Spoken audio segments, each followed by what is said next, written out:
Secure the bag. Don't even blink, make them walk the plank. Light them up, let's make them sing. Fire the cannons, fire the cannons, fire the cannons. On Bucks, yeah, we on. Fire the cannons, fire the cannons, fire the cannons. The whole field's our red zone. Let me give you 55 reasons why this is our season. Palm trees breezing, opposing teams bleeding. The wait is over. We are almost here for the regular season. Kickoff is just days away for the Tampa Bay Buccaneers. My name is Gene from BucWhatYaHeard. You follow me, I will follow you back. I'm joined by my co-host, Michael Pless, and my man, KB, who has been MIA doing his thing, making all that money out there. How's everything going? Going well. I like the new title for you there, Pless. Oh. Appreciate it. So, guys, here we are, man. I cannot believe that we've made it through the offseason, which was twice as painful because Tom Brady's no longer with us, and made it through. And here we are. And my theme this year is cautiously optimistic. I kind of like what I've seen. I'm good with it, and let's see what the Bucs do, And I want to kind of get your guys' idea. Get your thoughts on everything. KB, what do you think, man? I mean, I think we have to be more optimistic going into this season than 2018. And what happened in 2018, Ryan Fitzpatrick had probably the best start you can ask for any quarterback, much less your backup. So if the Bucs in 2018 can walk into New Orleans and drop a near 50 burger on the Saints, you can rest ease that Minnesota is going to be at least a winnable game. Like it's not going to be. If it was the Eagles, I think that'd probably be the only game in our schedule. I'd be like, okay, yeah. Maybe at the Bills Thursday night. Other than those two games, I mean, I feel like the schedule's wide open. Plus, yeah, I think the vibe is definitely different. I think especially from last year. And I talked about this last night on the Loose Cannons pod. I was like, you could just tell there's a difference last season. I don't know what it was, but once Ryan Jensen got injured, it just seemed like everything went out. The air just got taken out of the team.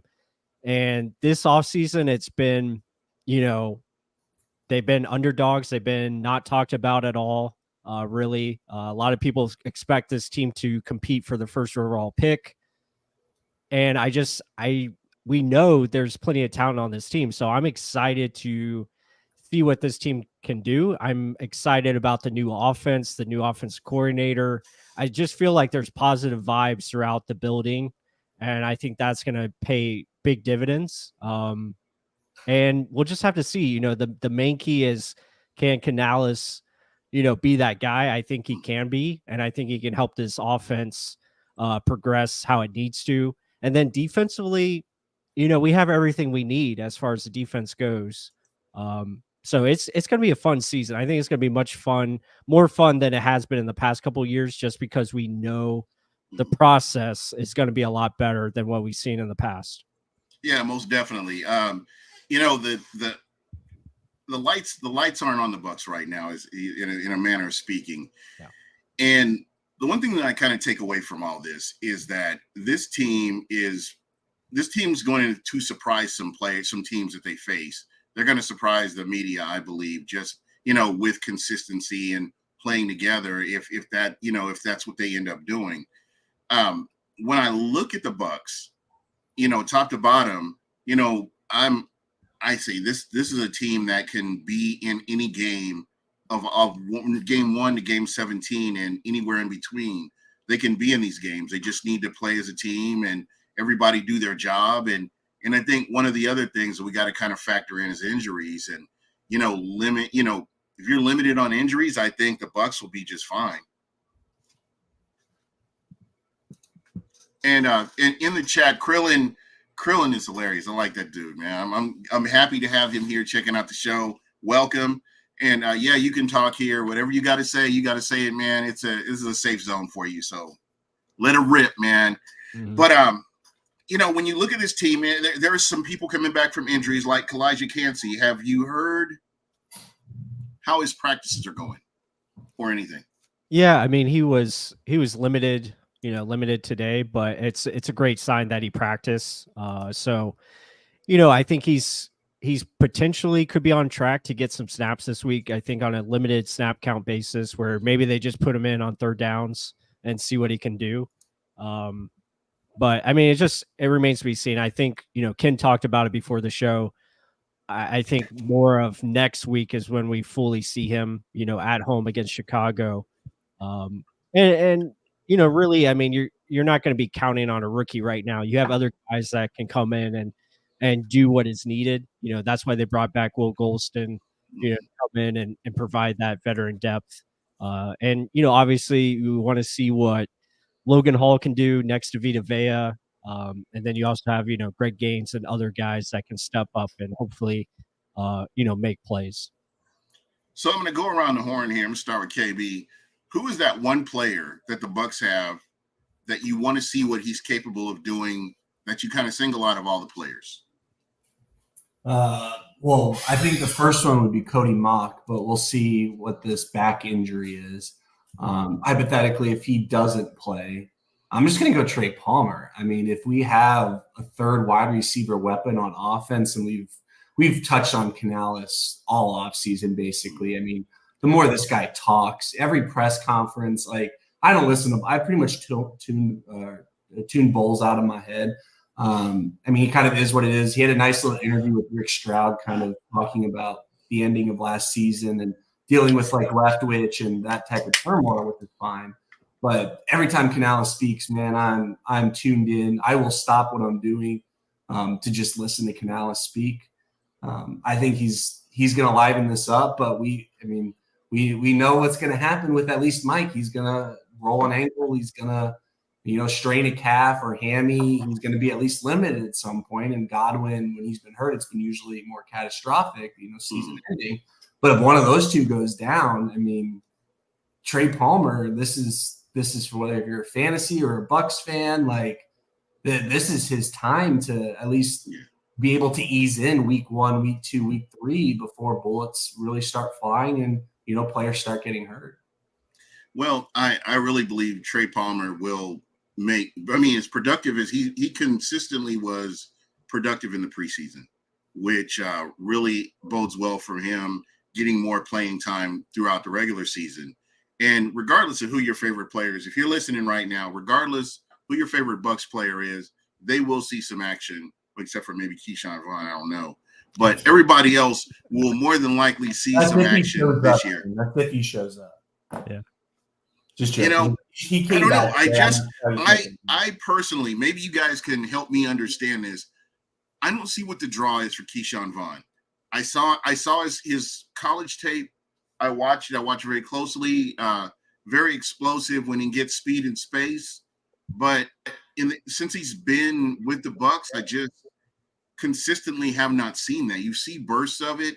You see one spectacular play, and then it's crickets for a little bit, and then again you might see another play. I don't know what is the draw with him. Is it special teams? Because we know what a special teams player he is, but that can't be the only draw. You can't hold a roster spot because you're good at special teams. I mean, you can hold a roster spot, but there's a reason why he went from RB2 to 4, literally in the snap of a finger, because he was RB2 the entire unofficial depth charts of preseason. So that at least tells me, again, if we're with Leftwich, I think he would still be, just from experience, be the RB2. But this staff, I have a lot of faith in this staff, and they've said the right things, and now they're doing the right things, in my opinion, whether it be on offense or within the depth chart. I think there's a reason why, Vaughn is RB4. Chase Edmonds offers a dynamic that none of the running backs can offer. So he's already penciled in, whether you want to call him a third down back, running back 3. He's not going anywhere unless he gets hurt. Sean Tucker's the real deal. Yeah. He was doing a lot with that backup offensive line. And some of Vaughn's luck in preseason has been the past couple preseasons. Like there's plays that the offensive line just gets blown up and he doesn't go anywhere. But what Vaughn doesn't do is make that guy miss. Tucker showed it. White showed it. Yeah. definitely. He's already, and we already know what you get from Chase. I mean, the way the natural way he catches the ball. I see a lot of Rashad White. When he catches the ball, he's not struggling to catch the ball and then turn upfield. It's just a natural flow for him to do that. well, Edmonds is also the juice. He's the guy if you want to do something fun, like we think about Tompkins, like last year doing wide receiver end around, Scotty Miller, he's in there for juice plays. Like Scotty Miller ain't playing 75% snaps. Right. He's in there for those 6 snaps, and you better know where Scotty Miller is. That's what Chase Edmonds is, but at the running back position. Yeah, and I think that's what you're going to get with Trey Palmer. But you have a guy who's got nicer hands than a Scotty Miller. And I'm going to go on record saying that. Mm-hmm. Plus, your thoughts? Yeah, I mean, as far as Keyshawn Vaughn, I think he's just a guy, and mid. I like that. yeah, he's mid. He offers value on special teams, but as far as like being active on game day, I wouldn't be shocked if he's not active on Sunday, just because of what happened yesterday with the practice, and you don't really need him. I mean, like Ken said, you have Chase Edmonds as your third down specialist, 2-minute guy. Then you have Sean Tucker, who can just give you that juice, that has a different element. Yeah, different element to his game. And then Rashad White's going to be the feature back. I mean, he's going to get the complete workload. So you're pretty much set there. And it's unfortunate for Keyshawn, his career just hasn't worked out the way he might have wanted. But again, this is why it's the NFL. It's the best of the best. And unfortunately, he's just a guy, there's nothing really just don't think his skill set didn't transcend from college to the pros. It just didn't. He was already an older college athlete too. So it's like, doesn't help it's the whole draft dynamic of like, you never want to draft a 26-year-old quarterback because they're going to have more experience, but that doesn't mean they're going to offer you the upside. And that's what Bond was. It was a reach in the 3rd round. Like, for instance, Yaya Diaby is a 3rd-round pick from this year, right? Yaya Diaby showed some flashes in college, but he's not a finished product. Like Vaughn, we were getting a finished product in their mind. It was like, hey, we're going to get an older running back that's going to be on a cheap deal that can do a lot of things that Brady can work with. Like if we didn't, in the playoff game against the Eagles, he'd be great. But like, you don't. If Keyshawn Vaughn's your running back, one, you're either having a ton of injuries or you literally don't have any options. Which there's just no consistency on the market. At the moment Rashad White gets hurt or something, you can sign a Hunt or something to like a vet min deal. I mean, Vaughn ain't going anywhere. Right. He's staying at RB4. Yeah. So, just kind of moving on, and I do want to address the elephant in the room. Everybody is talking about it this week is Mike Evans. We heard from different people. Finally, we heard from the agent. This is what they gave until Saturday. I think Saturday is when the last time they can talk about this. For me, I understand that the NFL is a business. Totally get it, but this is a fan show. I'm a fan. I've loved Mike Evans since he came here. When I heard that, the Bucs weren't looking at Johnny Manziel, they're looking at Mike Evans. Oh man, I was, happy as I could be. This guy is exceptional. And he is not disappointed any fans. I mean, play-wise, since he's been here. Mike Evans is my guy. I mean, I've seen players like Kevin House. I've seen Keenan McCardell, Joe Jaravicius. I mean, you can go down the list. Mike Williams. There've just been so many that wide receivers that have been here. But to consistently, game in, game out, go out there and play at a high level, this is what Mike Evans has done. And, again, there may have been stretches where he wasn't utilized like he could have been. And, again, you kind of have to look at your offensive coordinator or whoever's calling the plays at that time. I'm not going to get into that, but every opportunity Mike Evans has been given, whether it's been a mediocre quarterback like a Mike Glennon or McCown, Jameis Winston, the list goes on and on. Mike Evans has produced. And it just, as a fan, and I'm only talking as a fan, like I said, I understand it's a business, so please do not put business in there. Shooter, because I know that you will. That's exactly what you're going to try to do there, buddy. But no, all joking aside, Mike Evans deserves to retire a Buck. I mean, all the things that he had gone through from his rookie season up until he won the Super Bowl. And I think Mike Evans Mike Evans was one of the main ones that I was just excited that he was able to win a Super Bowl based on all that he'd gone through. He learned from one of the best with Vincent Jackson when Vincent Jackson was here.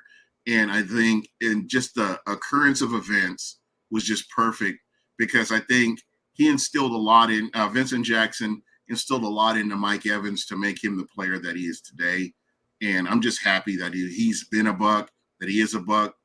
And all these assholes out there, Mike Florio, what I say to Mike, I cannot stand Mike Florio, but he's all over the story now because it affects the Bucks. If you guys are following Mike Florio, I have him blocked. Yeah, I have him blocked too. That guy's a Minnesota Vikings fan, by the way. Huge Vikings fan. He has exactly. Finally, somebody understands where I've been going with this. The guy's a scumbag. And he tries to play it off like huge Vikings fan. Yeah, exactly.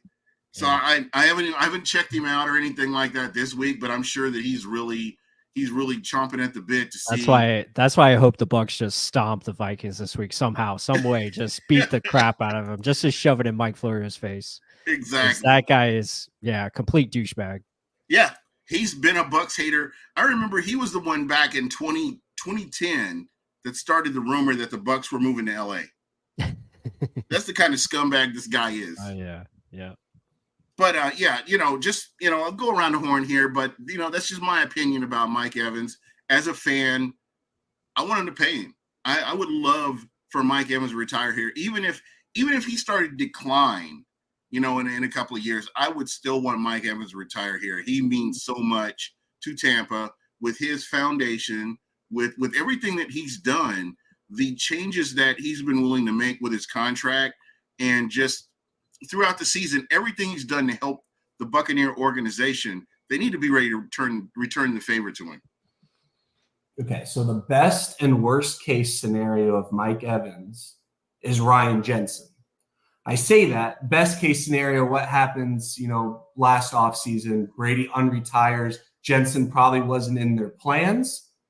Brady comes back. Oh, Jensen, you're super important. We need you. Here's a last-second offer before free agency starts. That's the best case scenario for what Mike Evans, can occur. The worst case scenario is, what has Ryan Jensen done since that moment he signed that contract? Yeah. Not his fault. Right. Injured. He hasn't played a snap, and he's never going to play a snap on that contract. So that's just where I think, again, it sounds like Light wants to make the deal. It sounds like Greenberg can make whatever deal work. That doesn't sound like it's an issue. Shaq Barrett's contract just got restructured. Shaq's going to be here, it sounds like. Like they're really happy with his progress from the Achilles. Bulls has said good things. They restructured the contract, which means not only is he here this year, but definitely at least next year. Yeah. So that basically ties Shaq down. And then from Mike Evans' standpoint, it's like, hey, if we suck, but I'm not saying we're going to be a 3-win team. Hypothetical here. Let's say we are a 3-win team. Let's say we're a top 3 pick. Does Mike Evans want to go through a rebuild? Yeah. Do the Bucks want to pay pay $40+ million because Russell Gage is going to be here next year? So they're going to pay $50 million for that wide receiver position. So that's just where they're at. It sounds like Light's okay with it. Greenberg's okay with it. But it sounds like the Glazers are. So that tells me the Glazers want to, and it's probably the same thing with Bulls. Hey, are they going to bring in a new head coach next year? I think where the Glazers are at, and I'm not saying they're right, and I'm not saying I'm going to post hashtag Glazers out either. I'm not getting into that. Where ownership is they want to see, hey, is Bulls going to be a good enough head coach for us next year? Is our quarterback, what's our quarterback's plan going to be for next year? Am I going to be shelling out $40 million for insert whatever quarterback via trade? Are we trading all these draft picks? Do we bring back Mike, Tristan, Antoine? Do we get anything else? Like, what's Jason Licht's plan next year? And I just think none of that's established. So from the Glazers standpoint, it's like, I don't think the Glazers dislike Mike either. Mike gives them so much jersey sales. Gene, whose jersey are you wearing right now? Like Mike Tom Evans, Brady. the Bucks support all of Mike Evans's charities. I think they just are on a wait and see approach. If anything, if it's like the Devin White situation, if Mike Evans comes out here with a 1,000-yard season and the Glazers let him walk out the door, the fan base will absolutely destroy him. But if Mike Evans goes for 1,000 yards and Mike Evans gets an extra couple million in another year on his contract, Mike Evans wins as well. Well, that's the dichotomy right now. It's this team is at a crossroads. Are they going to go this way or are they going to go this way? I think Mike Evans is in the plans for both avenues, but I will say this. That right this second is my understanding. I'm going to say this right here. When you and I mentioned this earlier on when I was in my diatribe here about this, but Mike Evans, regardless who the quarterback is, Mike Evans is adjusted to whoever the quarterback has been. Mm-hmm. I don't see, and again, his, I understand he's 30, 31, whatever. His play has not dropped off. And I realize Father Time is undefeated, and at any moment, he can fall off a cliff. We saw that with Brent Grimes, for example, as an example. And now I know they're apples and oranges, but just as an example, you get what I'm talking about. But at the end of the day, when you look at, and even though this is a business, when you look at what Mike Evans has meant to this team, what he's done, he's gone out of his way to do things to help the team. He could have been like, man, I ain't reestablishing, I ain't readjusting my contract for you guys. Fuck y'all. Y'all figure it. That's a management problem. That ain't a me problem. But he's been very, he's just been there. He's been there for this team. I mean, he was instrumental in the Bucks winning the Super Bowl. So I don't know. And I understand the what have you done for me lately? He got another 1,000 yards last year. What a trash offensive coordinator. Yeah. Still got it. Still, despite Lord Byron, he still got 1,000 yards. So I mean, to me, this guy, consummate professional. I mean, I've been like trying to wrap my head around this. I mean, the only wide receiver I can think of in Bucks history consistently that balled out was like a Mike Evans. I can't even compare it to as Kevin House. But I can't even compare the two because Mike Evans is totally on another level. He's broken every important record that, receiving record that the Bucks have. This guy, he is the GOAT. I mean, when it comes right down to it. And I really believe that the fact that his play is not tapered off and he's remained healthy, whereas we remember early on, hamstring injury. You don't know what to expect from Mike Evans this season, hamstring. And then he comes back and he performs well. But I would say since Tom Brady, he's been keeping his body pretty healthy. And, he's been on the field, the best ability is availability. And we've gotten that from Mike Evans. So I don't know. Also, I believe in karma, and I love the way both him and his agent have come at this.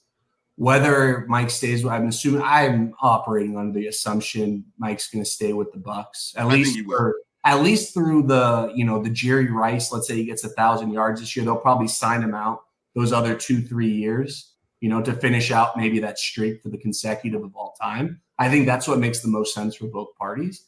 But the way that they're handling it, Mike Evans is not taking the Bucks off of his social media.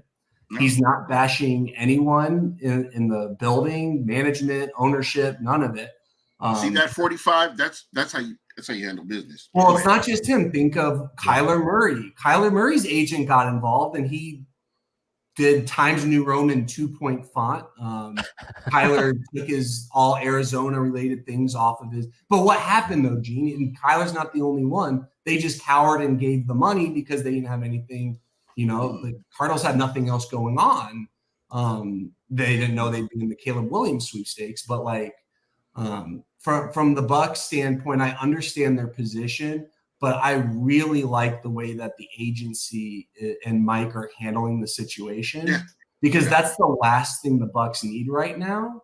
And then I also think it's the last thing Mike Evans needs right now is all these distractions, and that just raises his value right there. The that's fact that what I he's mean. handling like Now, he's handling. what is every fan right now, Gene? They're on Mike Evans' side. They're not on That's the right. Glazers side. Yeah. And the agent already made Glazers public enemy number one. Don't hate on Light. Don't hate on Greenberg. It's the Glazers. And remember, it's not Malcolm Glazer. There's like 6 Glazers that own the Bucks. So there's probably a structure. You know, there might be one brother or sister that's the majority. I forgot which one's which. I know Darcy's involved. But that's the only name that's really sticking out to me. Brian and Joel are like the 3 Glazers that I know of. So like it's a family thing. Again, the whole family has to come to a decision. Have you seen the movie Air? You saw this when Michael Jordan is meeting with Adidas in Germany. The Matthew Damon's character is like, you're going to go see them. They're going to tell you 3 different things, and that they're all, you know, in unison and in decision when really they're not.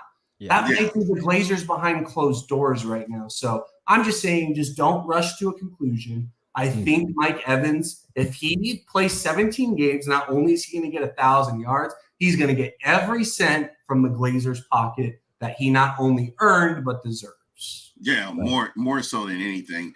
I don't know if you guys saw this, but there's a list of Bucks players and how much they were paid throughout their careers. And I was looking at Mike Evans, and Mike Evans needs to be number one. He just does. Brady made $100 million in 3 years. Oh yeah, Brady was up there on that list. So Mike Evans is probably, if I saw that graphic correctly, I think Mike Evans is number 1, but Brady's like 3 or 4 for all-time Bucks earners. But it was wild to see that. So plus I want to kind of get back to the game that we have coming up, because a lot of people have already watched this as the Bucks loss. I mean, just everybody I've talked to or listened to. Kurt, not my cousin's cousins, is that's your quarterback right there, and he's been hit and miss, man. We don't know. You don't know what to expect from Kurt, not my cousins. And again, this is one of those games where, you know, you don't have a Dalvin Cook that you can hand the ball off to having toting the rock right now. This Minnesota Vikings team looks a little bit different than what we've seen in the past. Yeah, definitely. And, you know, I talked about it today with our video on Real Bucks Talk, but yeah, the offense is definitely their strength. I think that's the strength of their team. They were 8th in scoring last year. They averaged, 23 points per game. And Kirk Cousins is a big part of that. He knows how to get the ball to his playmakers. And obviously that starts with Justin Jefferson, getting him the football. And then, obviously they're going to try to run the football as well with Alexander Madison, who's another good running back. This is his first year as full-time starter. But the game plan is always the same against Kirk Cousins. It's about finding that interior pressure. It's about finding ways to get him off his spot, hit him as much as possible, and force him to start getting rid of the ball faster than he wants to. And hopefully you can force some turnovers that way. But yeah, I mean, it's going to be tough because it's a well-schemed offense. They know how to get guys open. If you guys checked out the video we put out about stopping Justin Jefferson, you have to know where he is at all times, because they put him in every position possible: running back, slot, receiver. It doesn't matter. Like, the guy's a freak of nature. Jet sweeps to him. They just know how to get him a lot in the slot. Yeah, he's probably going to be in the slot, quite often. And every third down, in my opinion. It's going to be interesting to see, like, how do the Bucks match up? Are they going to play more zone where, maybe do some zone fire blitzes, or they're going to try to win with the front 4 early on? That's going to be the big situation to look for.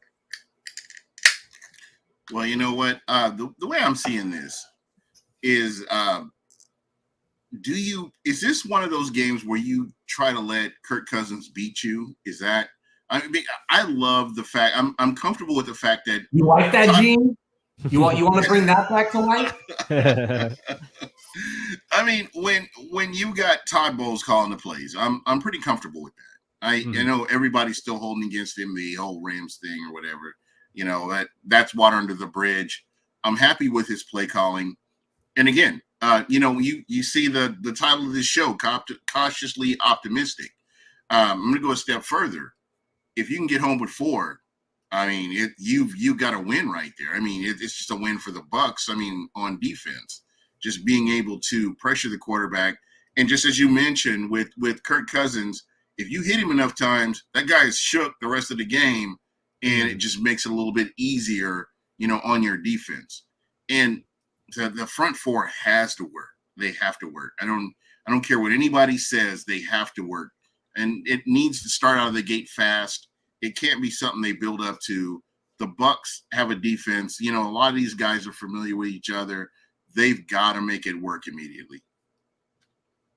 Yeah, no, yeah, go ahead, Ken. Go Plus. Oh, okay. No, I was just going to say, I agree with that. I mean, that I think is something why they invested so much in the defensive line this offseason, trying to get faster, trying to get that more quicker interior pressure. I think that's the big thing. Obviously Vita Vea, he's going to dominate like his usual self. I think that matchup against Garrett Bradbury is going to be a big one to look out for. It's going to be huge. Yep. And then you have Logan Hall, and hopefully Logan can come out and just play with some fire and bring that disruptive, to his game as far as getting in the backfield quicker. And then Shaq Bear and JTS, they have favorable matchups as well. I think Christian Darrisaw is probably more so a better run blocker than he is pass blocker. You look at the right tackle, Brian O'Neill. I think he's probably really solid. Like, he's a good right tackle, right. A little bit more athletic. So it'll be interesting to see how they match up against him and see, what JTS can do, if he can beat him off the edge with speed, or are you going to use more power to his game? So there's matchups to be had. It's just, can they go out there and execute?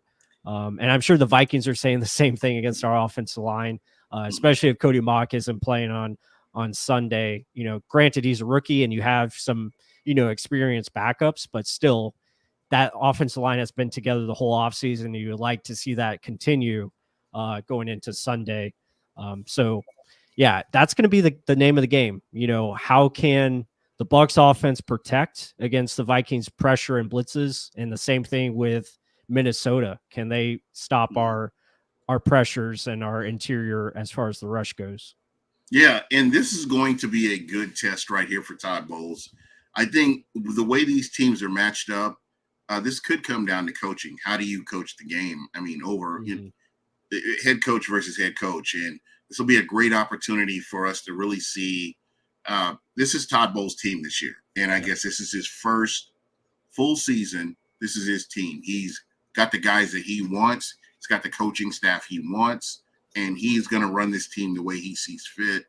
And this is going to be a great opportunity for him against a Minnesota Vikings team that is favored to win, heavily favored to win. So I think this will be a great opportunity for him.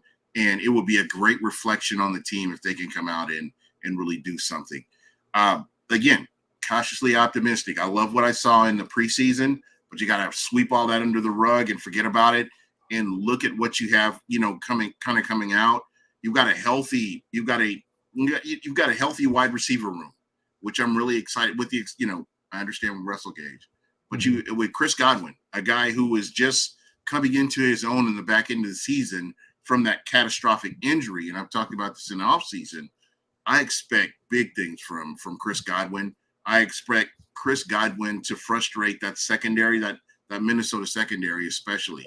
Got offensive coordinator, and one of the things I'm looking for from him is, are you changing things up? Are you making adjustments?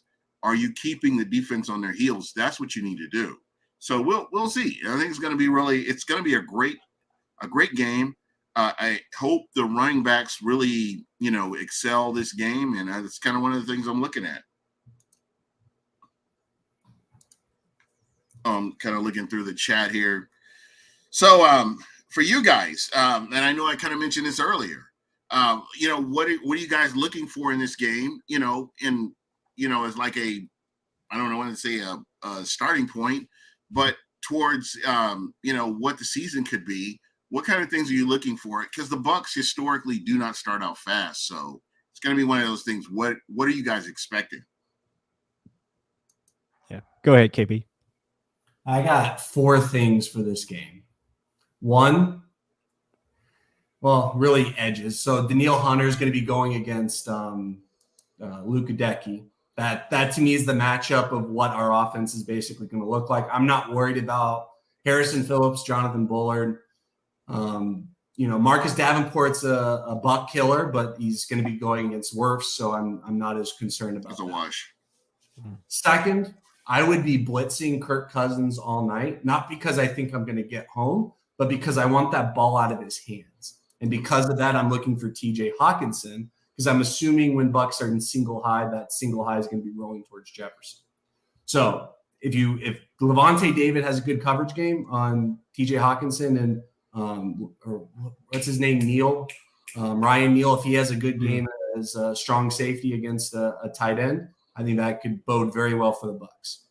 Third thing to consider is going to be coaching. There are 2 stats for the Vikings last year.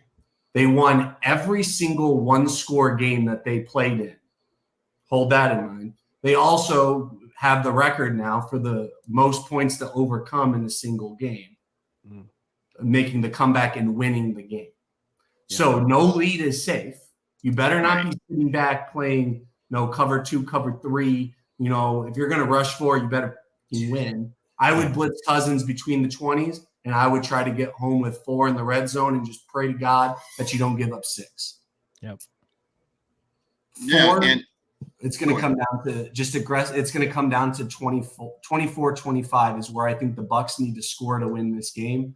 The Vikings are very much the way we were in 2021 last year. They're going to put up a shit ton of points, but they had the worst defense in the NFL, or worst pass defense in the NFL last year. So can this team put 7s on the board instead of 3s? That's, to me, going to be the difference in the game. You're going to have 4 or 5 opportunities to score. What are you going to do with them?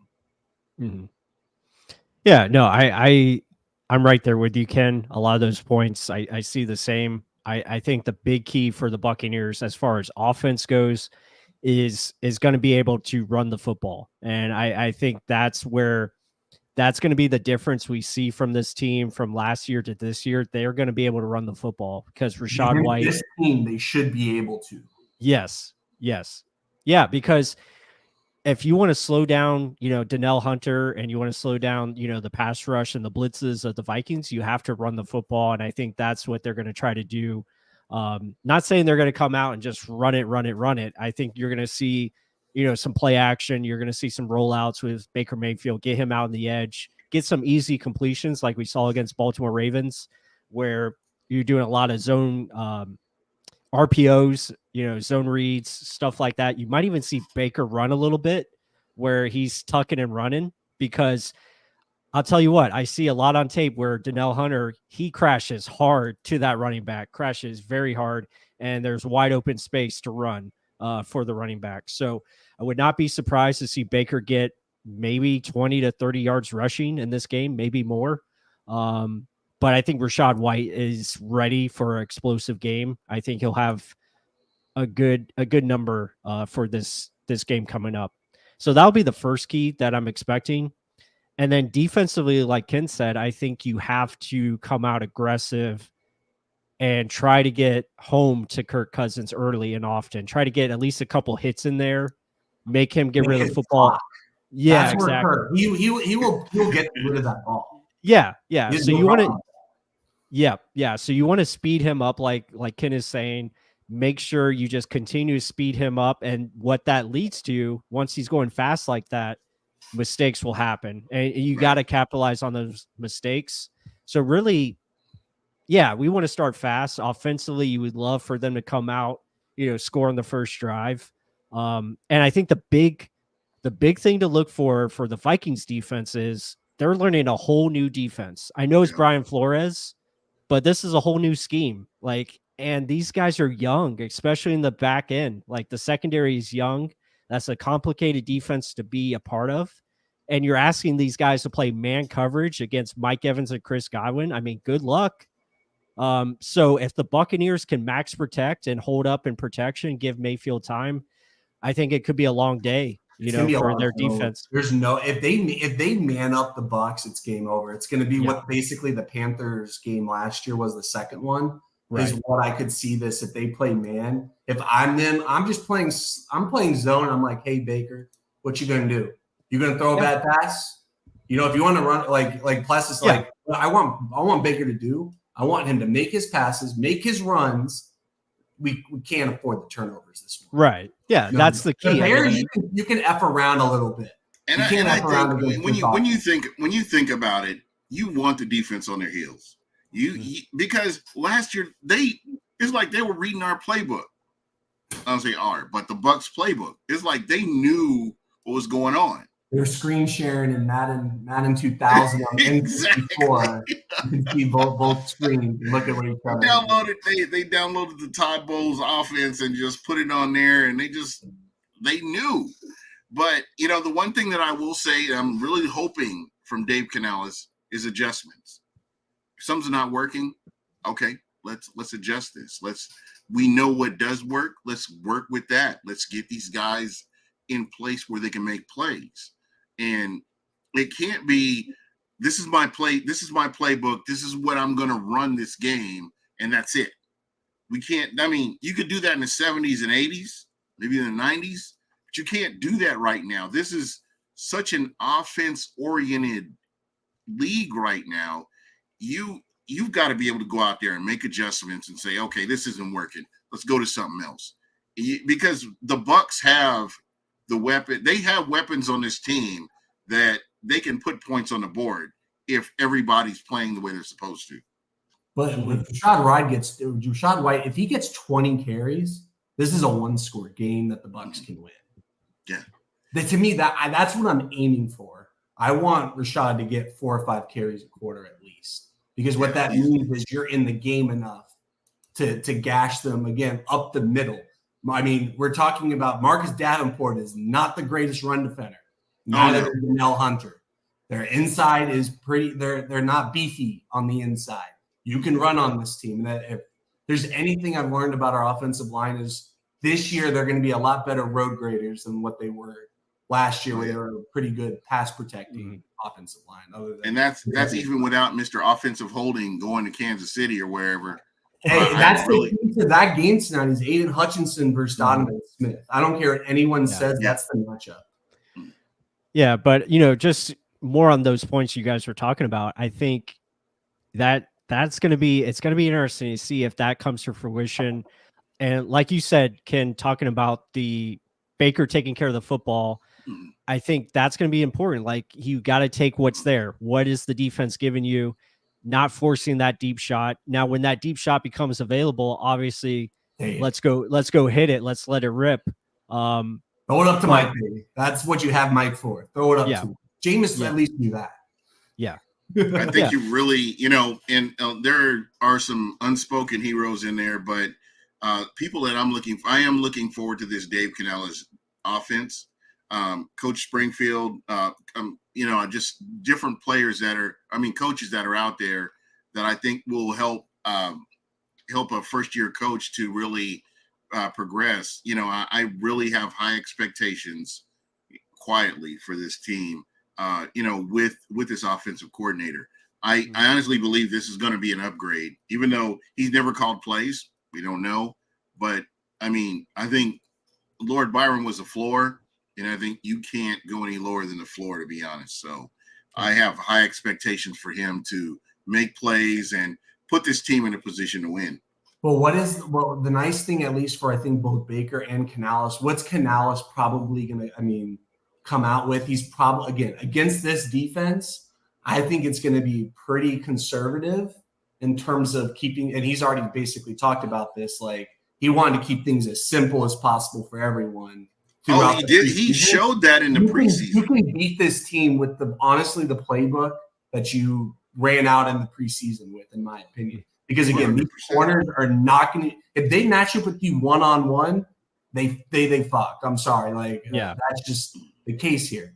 But if you, if Canales, Flores is going to be making some adjustments in that second half. So I think that's why it's really important for Canales to put up 10-14 in the first half, get something on the board, because I think they're going to be 10-14 too. Get into a one-score game, so that way when you're coming out to the second half, it gives him that ability to breathe. Because if he's down 2 scores in his first game calling plays, that's when things open up, and that's when Baker takes that shot. That's when Canales took a shot maybe he shouldn't have taken. Like the Bucks, I think, need to come out conservative. If they lose this game, I don't think it's the end of the world for anyone. But I think the first 4 weeks of this team is to show incremental progress. And looking at our schedule outside of getting a not cupcake, but like a division game because they're one of the weakest teams to play on our schedule, I think this is the good litmus test for this team. Like the offense to play good, consistent ball, the defense to be aggressive. Like this to me shows the playbook on what this team can be. If we're just playing like the Panthers, who don't have Brian Burns and a rookie quarterback in his first game, even if we won, I can't tell you if we're going to be good or not. Yeah, 100%. But this game, they can lose and still show what they need to show. So that way, when we do play the Saints in New Orleans, so when they do play the Eagles at home, they've built on a foundation that then they can open it up. Sean McVay didn't come out and light the world on fire his first year. I think that's what Canales needs to come in, do what he needs to do, keep it simple, keep it basic, because, again, when the Bucs got too cute the past couple of years, even with Brady, with all the amazing weapons, it's when they got too cute is when mistakes started to occur. And I think that's what Canales has. He's very grounded, and I'm really looking forward. I wouldn't expect a touchdown on the first drive, but I think we're going to see a lot more consistency down to down, quarter to quarter, game to game. And that's what the team needs. And I think the big thing for me was in the preseason, you consistently saw undrafted free agents. You saw rookies. You saw people adjusting to this vanilla scheme that he was running, and they were successful running in this vanilla scheme. And all 3 quarterbacks. Yeah, exactly. And what happened? Alex Trask got cued on 1 pass. And he admitted to it. That's the only blemish of the quarterbacks this entire preseason. And the thing that gets me is nobody looked lost. Nobody was like, nobody's tapping their helmet, wondering what's going on. These guys were locked in. It's just, there may have been plays where they didn't do what they were supposed to. But at the end of the day, just even the way they called the flow of the game felt different. And you guys know what I'm talking about with the flow of the game. It felt different this season as opposed to last season. When we look at the preseason, and I can remember this because there were plays that were called, and I was like, that was like a drive killer right there, or that didn't really seem to fit in here. But when you look this season, it's like I don't know, it just flowed different. I don't know. Maybe I'm wrong. Maybe I'm just like overthinking this. But what did the Bucs never do? Win. They won 2 out of 3, and the Steelers, I think, are the most depth team I've seen across the board, especially on the defensive line, which is where a lot of the issues occurred. But what that's basically telling me is that game to game, the Bucs, whether it was the first, second, or third string, executed enough to win the game. Which again, we saw after the stars would come in, literally for the past 2 decades, it's nosedive. They were able to keep what they were doing afloat. And that's why I love this system, is because it keeps things simple, but with a lemon lime twist there. Where you got all the penalties you saw in game 1. 3-snap penalties went away. Yeah, exactly. Yeah. When you simplify off, I'm sorry, Plus, go ahead. No, I was just going to say, it's what Canales said early in his press conference. When he first got here, he talked about it being complex but simple in delivery, and that's what it is. That's what these offenses are. That's what you have to do. You have to show different variations of the same play and so many, options. And you're not always going to Mike Evans. Next time it's going to be to Chris Godwin, but it's a different variation. It's a different look. Or you could keep going to Mike Evans, but you utilize him in different. You utilize him in the slot. You utilize him, somewhere else. You're going to see Mike Evans take a jet sweep. Like, that's going to happen. Literally, Kate Otten took a jet sweep. Yeah. So Mike Evans or Chris Godwin's going to take one, and they could probably do a lot more with it than Kate Otten did. And you know, and that's the beauty of it. That's what makes his offense fun. Yes, it's a lot more attacking east and west, but guess what that sets up? It sets the eyes up because they're looking east and west. And guess what? The next play, they get beat downfield deep over the top. And that's what you're trying to create. It's about taking those jabs and then coming in with the knockout blow like he has been talking about.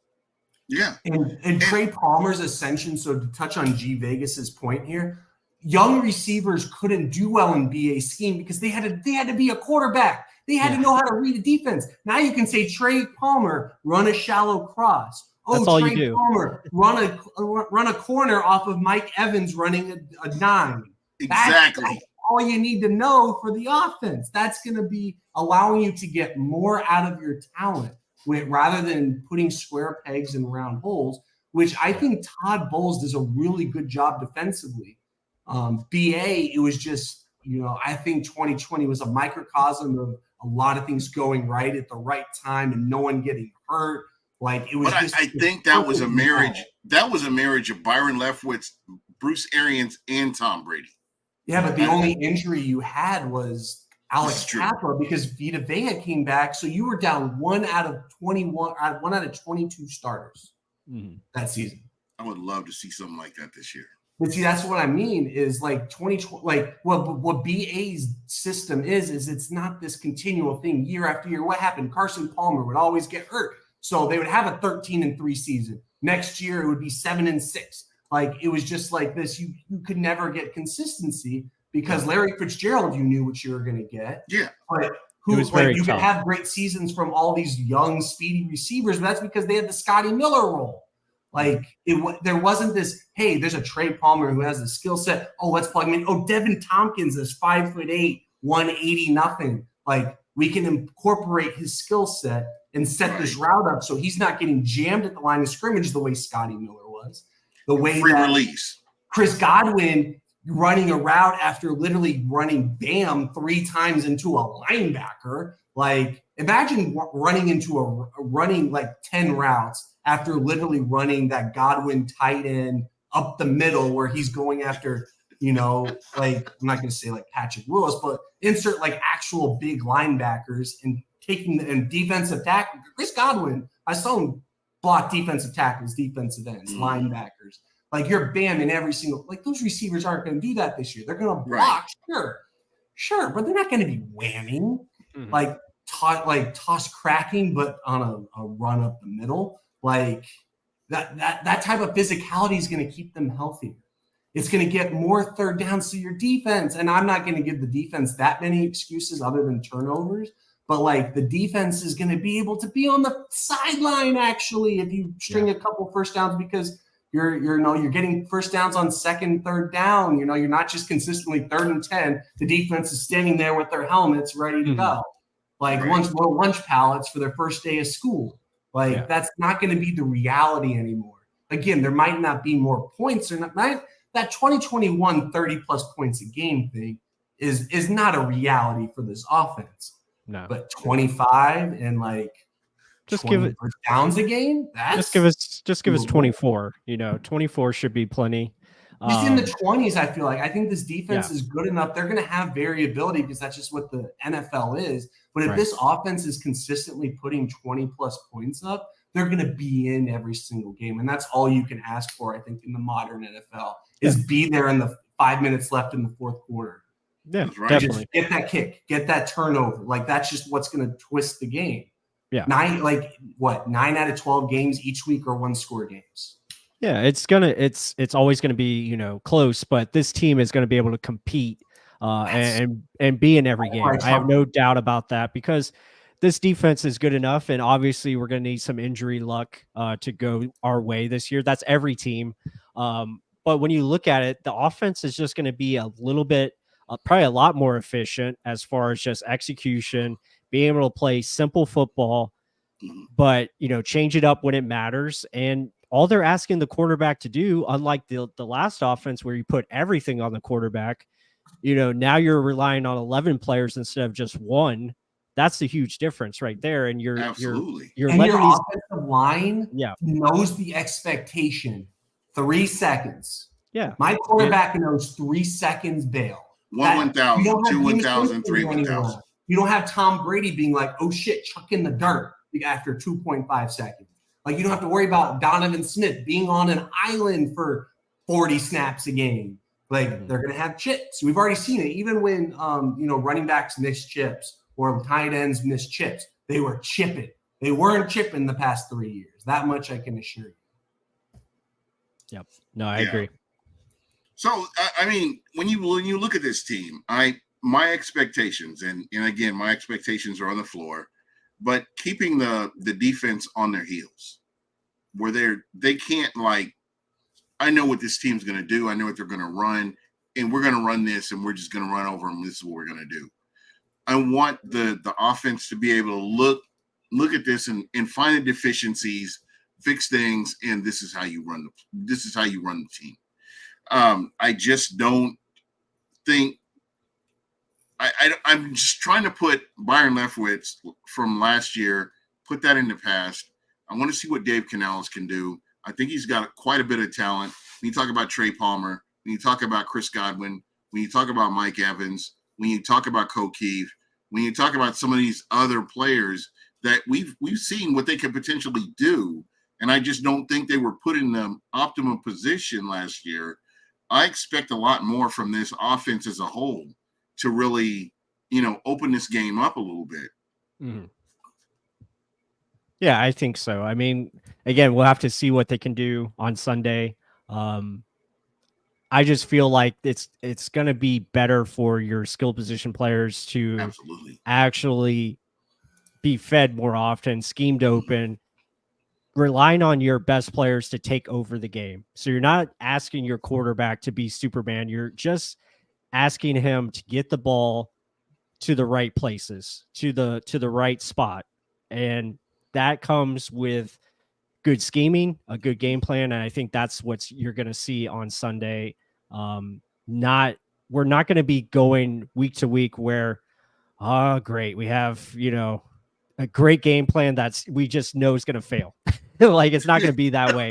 Like the players, it's going to be on them. And that's how it should be. Like, you have Mike Evans, you have Chris Godwin, you have these guys, Rashad White.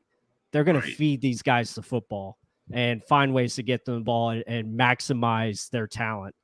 Yeah. That's something that we've lacked over even in the 2020 season, even in 2021, where we were scoring points. Yep. Like, yeah, people forget it was easy to score points back then because you had AB in the slot, you had Gronk, you had 4 options that were open all the damn time. Like, right. Who's gonna Hall of Fame options? Yeah, who's gonna stop that? Nobody. Yeah, nobody's gonna stop that. So, yeah, of course, Tom Brady wanted to come here. Like, that's easy money right there. So, and that's why you shouldn't listen to any of these, ESPN. Like, yeah, a lot of these things are just gonna say bury you. I think the Bucks. I think you just got to look between 6 and 10 wins. And that difference is going to come down to how they perform in one-score games. Yeah, that's what this team is. The upside is if you look at what the Bucks have in the running back room compared to what they've had in seasons past, you've got 3. Number 1, Rashad White. He can catch the ball out of the backfield. He's a natural pass catcher. Wait, Locating Barber? That disrespect. Chase Edmonds.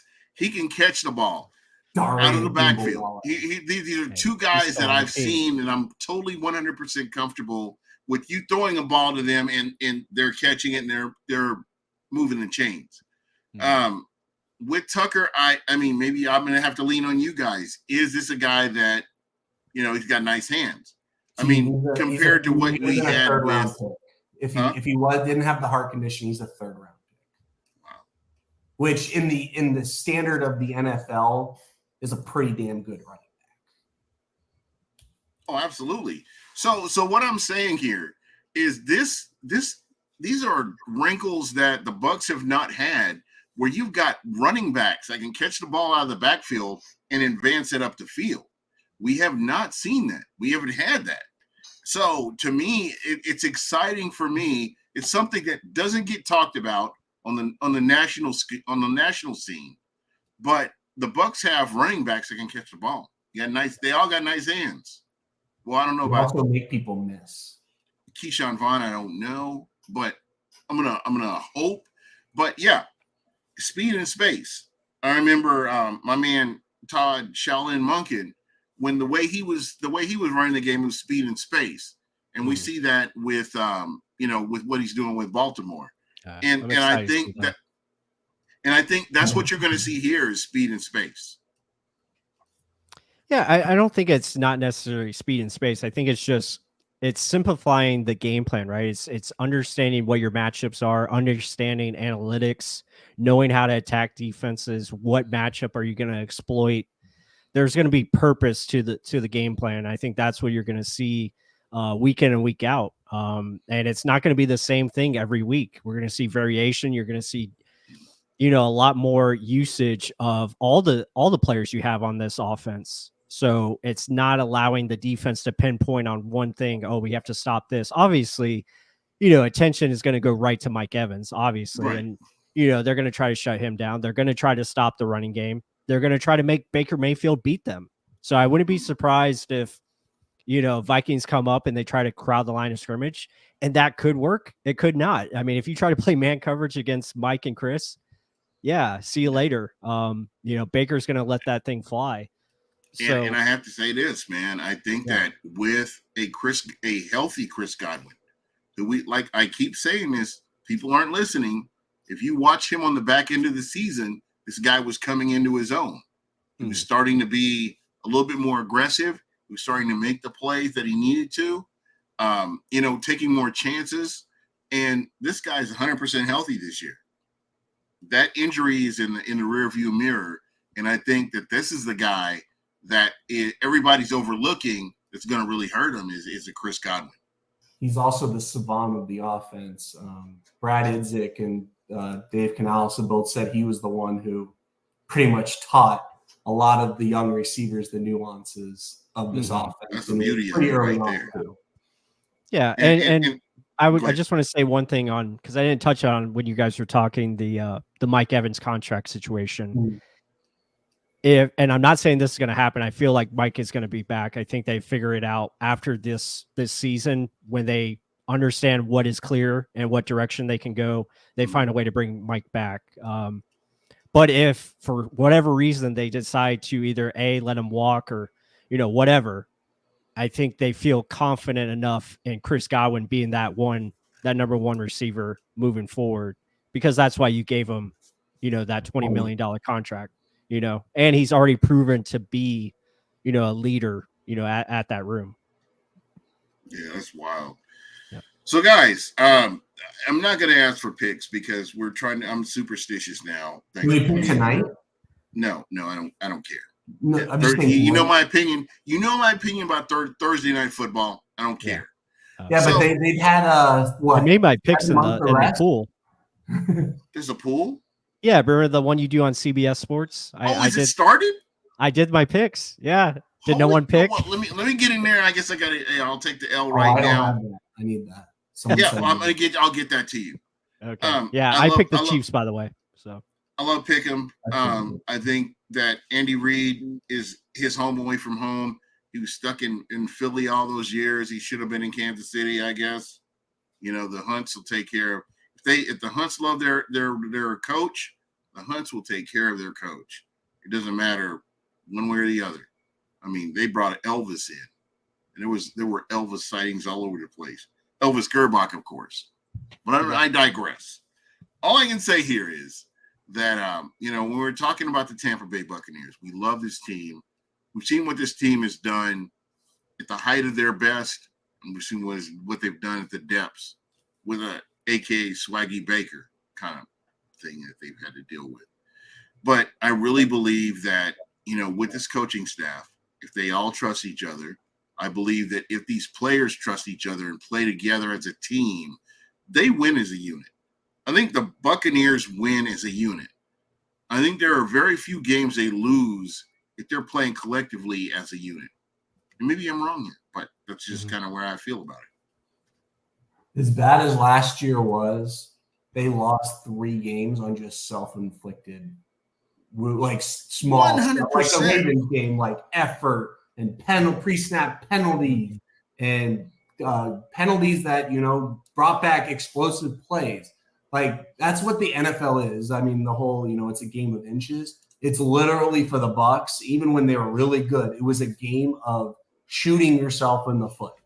That's what I'm hoping the new staff is able to come in. And it sounds like they're really harping on all the small stuff. And I think so far it's played off, but let's see how it is when bullets fly. And you know what's interesting that you say that? I feel like this coaching staff, there's a lot more teaching. They're not coaching, but they're teaching. And I think there's a big difference between the two when it comes to these guys going out and executing on the field, having a teacher as opposed to a coach. Mm-hmm. Yeah, no, I agree. I think on both sides, the offense is well, like just the communication, I think has taken a big step forward. So you see everyone on the same page. I think that's going to be important, but I just think the outlook for this season, I think is a win-win. I'm really looking forward to it. I think it's going to be a lot more fun. I think we're going to enjoy watching this offense grow gradually. I think you're going to enjoy watching this defense continue to do what they do, which is a very good unit, especially when it's healthy. So, I stated before, I think the floor for this team is 7 wins. I think they can get there. So I see anywhere from 7 to 10 wins is a real possibility. And obviously you need injury luck. You need all those things I discussed before. But it's going to be fun. I just feel like the vibe is going to be a lot better. I think it's going to be a more enjoyable season. And, even if we don't make the playoffs, you're still in a great spot. I think going into next 7 or 8 games, that's Brady. Everyone will tell you Brady's worth what, 3 or 4 wins, and you're telling me you're maybe one off or tied. That's a dub in my eyes. And you have all this momentum. You're going to bring back players. You're still in that middle round of the draft. Like, hey, do you want to get a young guy? Or like, Baker, you did just good enough. We'll give you like a 15 mil. And Baker doesn't necessarily get that 25, 27 mil. Like that's more, apt to what the Bucs will do. But if they make the playoffs, like let's party. Like, I don't care if they get bounced the way the Seahawks did last year. To have all that adversity, and Vegas gave us 6.5 wins. Right. So but that's 3 wins. This is what I say to them. If they say 2 or 3 wins, they're Keyshawn Johnson projecting his, nephew to go to the Super Bowl. Like, but that's is just going for the Chiefs. Like, don't pay attention to any of that. Yeah. Watch the game on Sunday. Just hold off all judgment and just get to see what it looks like, because playing hypothetical games is just not good for anyone. Exactly. And I can't believe this. We've already been on here an hour. That's crazy. But I do want to say this, and I'm going to give you guys, we're going to go around the horn here in just a second. But I'm going to start this off by saying, Bucs fans, the Bucs do not win this game. Don't panic. Don't jump out of the window. We don't need to fire Todd Bowles. We don't need to get rid of happened after the bye is what we do not need to get rid of Jason Light. And if anybody comes on my TL talking about get rid of Jason Light, you better come with somebody that you're replacing him with, because otherwise you're just a whiner. So if that's why you're coming with this, I understand. But for me, I'm on board with Jason Light. I think that Mike Evans will get signed. This is my hot take right here. Mike Evans will get signed, and I'm going out to the Jets fans and the Giants fans. What did New Jersey do to you? And you guys are going to get it. I'm coming with both barrels, baby. Just know that. But anyway, Pless, I'm going to start with you, my friend. Yeah, I'm looking forward to this weekend. I'm going to be up there in Minnesota, so really looking. Yeah, it's going to be awesome. Great weather. Just looking forward to 50-degree weather to get away from this 100-degree heat. I can walk outside and not sweat instantly, so I'm really going to enjoy that. But it should be a lot of fun. But I just say, thank you to all the people in the chat. Appreciate all the comments and support. Be sure to hit that like button. help support Gene and give us subscribe. If you haven't subscribed, please subscribe to this channel. We're trying to get this man over 1,000 so he can get monetized. And let's keep it rolling. And I'm just looking for a fun season. So we're finally here. We finally made it, and it's pretty freaking awesome. So I'm really looking forward to it. Zero expectations for the Bucs right now, and again, it's cautiously optimistic. That's how you got to be. Mm-hmm. KB, my man, 6 to 10 wins. Just have that be your goal. Just somewhere in that realm of possibilities. Don't go, jumping off a cliff. Don't go saying we're going to the Super Bowl. I think both of those lines of thinking are just not healthy for anyone here. But yeah, just look for progress. Again, the Bucs season is going to start after the bye week. 3 out of 4 of the first 4 games are going to be pretty tough. So it's just like, hey, how does this team, start? How do they respond to adversity? And then after they're able to get their stuff together, what does this team look like when the schedule's a little bit easier, and facing some younger QBs, like things are just going to be a little bit easier after that bye. But you also have some challenges in there. So it's just like, hey, how are they going to respond? What's that consistency look like? What does the injury situation look like? Like, these are all just factors. Like, hey, if this team wins 6 games, great. If this team wins 7 games, amazing. This team wins 8 games. Holy shit, we're in the competition for our division somehow. 9 wins, hell, we might even be in the playoff spot in the NFC. 10 wins, holy shit, we might actually host a home playoff game. Like, that should be your range of feelings. Under 5, hey, we'll deal with that in February. Hey, what does bowls look like? What is the draft? The quarterback? Go get Ben Johnson. Ben Johnson, what's his name in Baltimore? Who we just talked about? Todd Monken. Or we hire Dave Canales, but I don't think he's ready. So. Well, and that's the thing is, what if you get an offensive coordinator that comes in, or a offensive or defensive head coach, and it's like, hey, Dave, we saw progress with the offense. Dave's already done really good things with young quarterbacks. Like, hey, he can groom the next guy, or maybe we bring in that middle of the road, the next Baker Mayfield, and you draft someone in the middle of the first, and they sit, and you do all that kind of fun stuff. But you can, if we win 6 games, maybe Baker comes back for another year. That's another pod. Yeah, that's what I mean. So there's all of these scenarios. So it's just come in week 1 and just be like, hey, what does this team look like? Remember, the Bucs in 2020 scored on their first possession against New Orleans and went down the shitter ever since. So just because you score on the first drive or not doesn't mean you're going to win the game. So come in, let's see what Canales is all about. Let's see if Todd Bowles, if last year was just a microcosm of dealing with Leftwich, or Todd Bowles, are you just a bad coach? We're going to find that out just by watching. So enjoy it. Grab some popcorn if you're like Gene. Grab a highlight. Just chill. Throw on some red zone if the Bucs are doing bad. That's just you have some outs. You have some fun this season. There's no Brady expectations. If you were complaining about the Brady situation and you're going to complain now, football fandom just might not be it for you. Exactly. So relax. The pressure's all off now. We can only go up, in my opinion. Because even if you win 3 games, hell, Drake May, come on down. Hey, Caleb Williams, come on down. So even if you do bad, there's a consolation prize at the end of the rainbow. Man, this is, like I said, this is going to be a fun season. We don't have the Brady expectations, as you mentioned. And I'm just looking forward to football. And this isn't Swaggy Baker. This isn't all those clowns from 2017, 2018. This is a team that you've got Super Bowl champions on this team. They know how to win. And I expect so much more from this team. And again, if you're looking at the Tampa Bay Buccaneers thinking this is going to be an easy win, you may want to rethink life on that right there, because I don't think Tampa's going to lay down for anybody. I'm sure there will be that Bucs Life blowout game, I'm sure, at some point in the season. But for the most part, the Bucs are going to go out there and do what they do. And I believe that you've got a good defensive coordinator in Todd Bowles, regardless of what you say. And then you've got Dave Canales. I'm excited to see what he can bring to the table as well. You've got a team that everybody does their job and they go out there and play and they win and lose as a team. I think that will only strengthen this team as we go forward. So that's pretty much it for me. And I did want to say, you guys, any final thoughts from you guys?